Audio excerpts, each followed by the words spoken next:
3 months ago, I spent my entire life savings on this house behind me at auction. I bought $1.5 million house for half price. The problem is, I'm not allowed to step foot in that house yet. Behind this door is a woman that refuses to answer. She's pretending she's not home because she's living in a house that I actually own. If I look in the window, I can physically see lights on inside the house. But when I knock, no one comes to the door because they're pretending they're not home.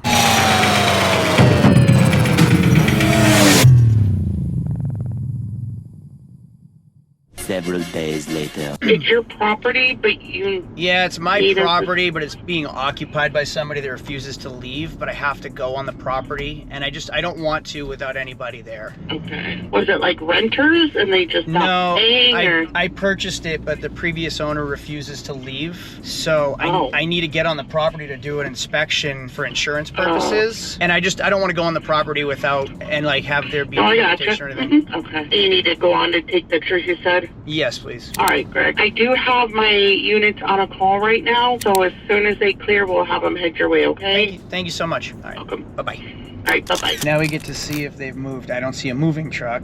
I see a car in the street, 2 cars in the driveway. So nothing has been done yet. Nothing's been changed. The for sale sign's gone. Welcome to part 2 of me buying $1 million home at a bank foreclosure and the headaches that come along with it. For 3 months, I have been paying for someone to live inside that house. She's been living there for free and she's pretending she's not inside. We packed up everything in New Hampshire and my entire family moved down to Florida 6 months ago. We rented a house for a year. In 6 months from now, our lease is going to expire. We need a place to live. We know the exact neighborhood we want to move into, this right here. And I even bought the house we want to move into 3 months ago. Now we know we wanted to live on water. That's one of the reasons we moved to Florida. And I never pay retail for anything. I found the exact home we wanted going for auction and I made the owner an offer of $100,000 more than she owed the bank the day before it went to auction. She declined the offer, so the next day I purchased that home for $100,000 less than I offered her the day before. Fast forward 3 months, come to find out, she knows how to use the system a heck of a lot better than I do. Her and her attorneys have been riding out this process for 3 months, meaning I own the home,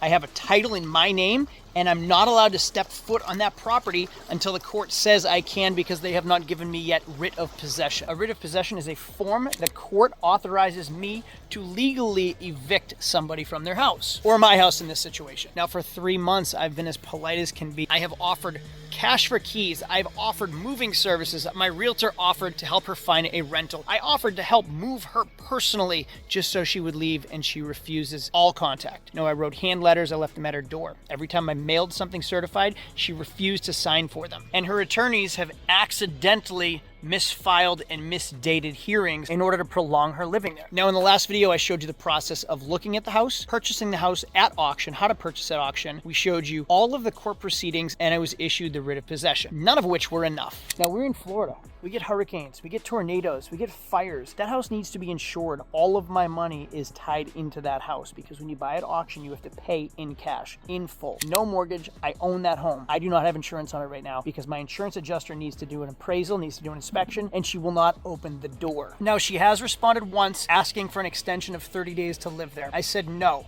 However, we're leaving for a family vacation for 10 days. You can have 10 days to pack and move everything out. When we get back, would you mind being gone? She agreed. The sheriff's deputies at the end of last video just told me that nothing has been packed. Now, I bought a $1.5 million house on water for literally half price. So I'm walking into so much equity. Now, yeah, I could spend $1.5 million on a house that is brand new or fully renovated, or $2 million on the house we just moved from, but I don't work that way. I want to walk into equity, and I like the projects, and I like to show you how we do them. So we're going to try to get in this house, we're going to try to evict her, and we're going to bring this house back to life, just like we do with cars. Let's start off with where we left off, with the sheriffs at the house, and see if we can get in here. Now's the moment. There's the deputy, and it's a little nerve-wracking. Oh my goodness, there's 2 deputies. Oh my goodness, there's 2. How stressed are you?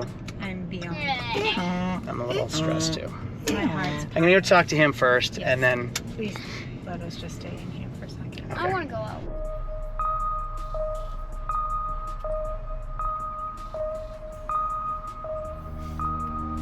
Sheriffs are there. We know she's home because we already saw her, but she's refusing to answer, which is what happened when I went by myself. So too bad.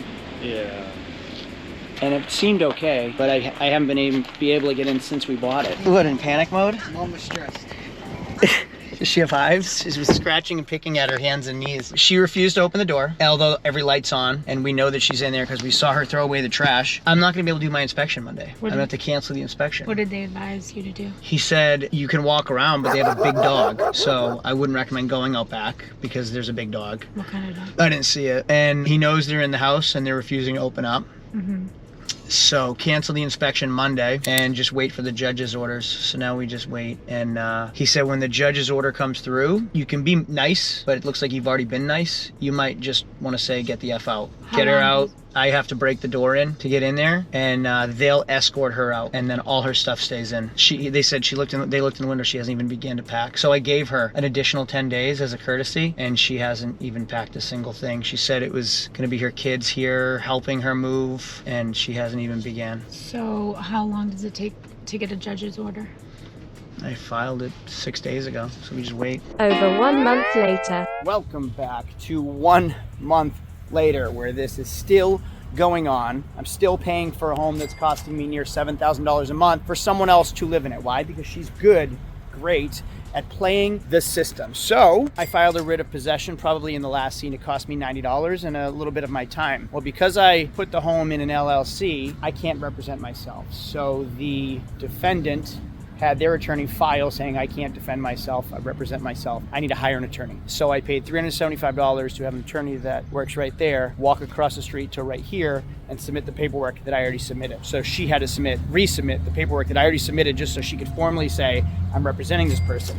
$375 that cost me. Well, then her attorney filed a motion, so the writ of possession, which is me getting a letter that says I possess the property, you leave. It's tied into the case, the hearing. It's tied into the case number. So it's not just me versus her, it's me and the bank still versus her. So unfortunately, the writ of possession was filed with the actual case, and then she had her attorney file a motion to receive the additional funds. So I paid X, she owed Y, there's a difference, she wants that difference back from the bank. So because the bank owes her a little bit of money, it's like $8,000, my motion for a writ of possession had to be filed with this case. They had to get a hearing date, which was the only one available, a month out. So we're a month later, again, we're into May almost, and she is still living in my home. I'm paying property taxes, I'm paying interest on the money, and also my insurance is about to cancel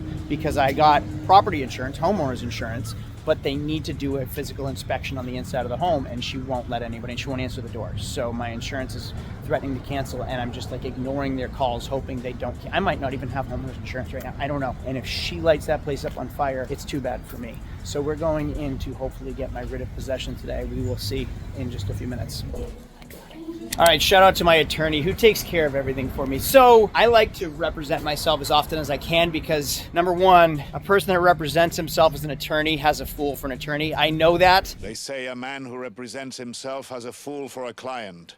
Well, with God as my witness, I am that fool. But I learn. I really, really like to learn. I like to challenge myself. I find it really interesting. I find the law really interesting. So that's why I try to represent myself. But it's just so much easier to have somebody do what they know what they're doing. It is more expensive, but it's much more efficient. So I'm walking across the street to the clerk to get a signature, and hopefully it's instant, and then I can go to the sheriff's department and just get in my house after 3 months of paying for it and call the insurance company and say, hey, make sure you keep that policy. I got to get in there before she lights the house up or puts concrete down the drains or who knows, God knows what, pulls the AC units off the wall. This shit just keeps getting worse and worse. So I had good news a minute ago. I'm at the sheriff's office right now, the civil division, and I'm waiting for the judge's order, waiting for her to file the order because it's not instant. So I can either sit around or go home and wait for the call, and then I come back here. And then after I get the judge's order, I have to take that and check for $90 to the sheriff's civil division to go schedule a sheriff. Today's Wednesday. They said the next availability is Monday. So even though I will get a writ of possession that says get the out of my house, I can't tell her to get the out of my house until Monday. And if there's a 24-hour notice, so if we grant her a 24-hour notice, they can't deliver the notice until Monday and give her 24 hours, which pushes it to Tuesday. So she now has 7 additional days now in that house. Even though I own the title, I own the house, it's paid for in full, and I've won 2 different hearings. So I won the title hearing and I won the writ of possession hearing, it was granted, and I still can't get in my own house for 7 more days because of just legalities, just the system. It's just the system. Even on a win, I still lose. I'm really upset over this. She said 3 months to move. In court, just to give everyone a heads up, in court, her attorney asked for another 30 days. Asked the judge for another 30 days to move. Will you grant just a little lenience and give us an additional 30? You've had 3 months. Get the out. Not only have you had 3 months, you've had 6 years in 3 months. 6 years at the bank, and then 3 months that I've owned it, and she's still there through the court system. It's just the court systems. It's not any particular person's fault.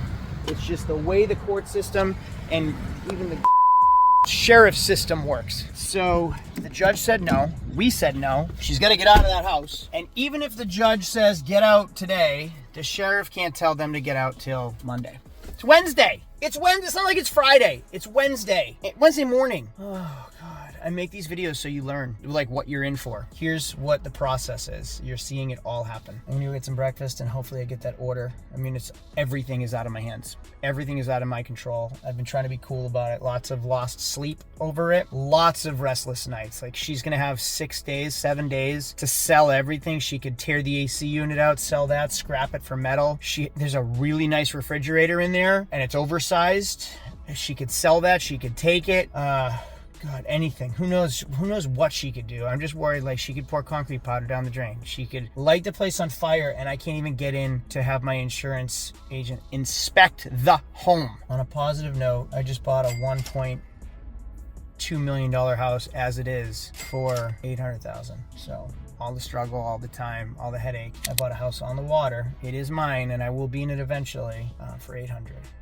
So there were cash offers of $1 million on the table the day I bought it. So I walked into easy $200,000. I have to look at it the positive way. Positive. Now we wait. 12 o'clock. Just to give an update, it is now 12 o'clock. The hearing was at 9 a.m. sharp. We were out by 9:10 a.m. I've had myself a bagel. I've had myself a 1.5 mile walk. I've killed some time. I've written some emails. I've even edited a video. It's been almost 3 hours. I also received an email that the surplus funds hearing, that was the other reason I had to be there, was because the whole case has already been approved, has already been filed. So the reason she had a hearing was filed. The reason I had a hearing, still not filed. So it just seems like everything is skewed in her favor over and over and over. Also, I just got an email that I'm going to read to you from her attorney asking to give her an additional 30 days. Would it be okay if she has 30 more days to move? Are you kidding me? Are you kidding? It's been 2.5 months. She hasn't packed a goddamn box. I've been kind. I've knocked on her door. She hasn't answered. 2 different times. I have left her notes and letters that she declined from the post office that were polite and kind and considerate and helpful. So that lady can literally herself now. I don't care. She can get out of the house. I offered her $100,000 more than I bought the house for the day before the auction. She declined it. I wrote her a nice letter offering her cash for keys. She declined it. I offered to buy her furniture from her. I offered to help her with assistance in moving. She declined it. She didn't open the door when I knocked on the door because I needed the insurance to do inspection. I don't have insurance now because she declined my doorbell. This lady, she can go sit on her in a hotel room for all I care, because I was trying to do the right thing and now I'm paying for it. Even still, somehow her motion or whatever hearing was approved and I'm waiting around. I'm gonna go home, and then as soon as I get home and pull in my driveway, I know I'm gonna get an email saying I can go get the writ of possession, and then I have to wait until next week, so she gets 5 to 7 more days in my house. Unbelievable. Nothing makes sense. Even if it gives her 24 hours to leave, it takes 5 days to give her the 24-hour notice and then go the next day. It's just so ridiculous. That's ridiculous. I literally just hit stop on my phone. I literally just pulled out of downtown and the email just came through. Literally, like, as I was having that rant, the email came through. As I was pulling out of traffic in downtown, the email came through. So I knew that was gonna, I've been sitting in a truck for 2 hours waiting, and now it just came through. Whatever, at least it's here. So ridiculous. Non-spouse, okay. Complaint for mortgage foreclosure and for re-establishment of lost note and notice of list pendants. Okay. Mortgage now, It's a foreclosure. Okay, that's what I said. So I've gone all the way back to 2019. So, okay, because it says verified complaint for mortgage foreclosure. Perfect. Okay. 15 minutes later. Okay, so there will be no 24-hour posting. If you wish as a courtesy, she said you can. But if not, because it's a foreclosure, you don't have to. I've given her a lot of notice already. And that's what because it goes all the way back to 2019. Yeah. Okay. All right. If you don't mind giving me 2 seconds to run this down to her in the circle, and I will run back up, and then we will do this. Is that okay? Yeah, thank you very much. Excellent news, Galen. Excellent news. So like I said, I make these videos because I'm learning, and you guys get to learn through me. So a lot are mistakes, and you can learn from my mistakes or how it's working, how the process works. So because it was a foreclosure auction, there's no 24-hour notice required, and she bumped it up to tomorrow because I was polite. So tomorrow, 9 a.m., I'm gonna be at the house. They asked if I want to give her a courtesy weekend. No, I gave her 3 months. She could have moved out 3 months ago. She doesn't even start it. So the next scene is gonna be a whole new saga. I do feel bad. I've tried to be nice, but I've been taken advantage of over and over. So tomorrow the sheriffs will get her out of her property. I'm a little scared about that, and I feel really bad over it. But it is what it is. Thank you, God. Victory! I needed to do a home inspection for my insurance a few weeks ago and had some sheriff's deputies come out just to help. They knocked on the door and she wouldn't answer. We could see her in the window. So I just assumed that's gonna happen again. Okay, you know we can't break in, right? Yeah, I can, right? Yeah. Sheriffs are here, knocking on the doors, nobody's answering, but also her car's not here, so I might have to break into this house. Spent another 10 minutes trying to break into this door, couldn't do it. That window was open the whole time, got right in through this window. Deputies are in there right now just inspecting the property. She just came home, walked in the door, and I told her to leave. There are men knocking at the front door right now, which makes me really nervous. It's a lot, like there's just so much stuff. This stuff could have been moved for 3 months and it wasn't. And now it's my responsibility to figure out what is and is not worth keeping or moving, and I have to move it all so they can later go through it and decide and then throw it in the dumpster. It's really sad, and it sucks that I'm the one that has to go through and do this. I found like pictures of them from 20 years ago as a happy family. It's just not cool. Here's the before. In this room, Taryn is killing it in the kitchen, even eating pub subs. So she's already cleared one counter, which is more than I've done in the garage. This is just gonna do this into barrels. And then Chase is breaking down boxes at 10 cents a box. He's broken down one box so far. And then Logan is doing pretty well in his room already. I would say Logan and Kendall have made great progress.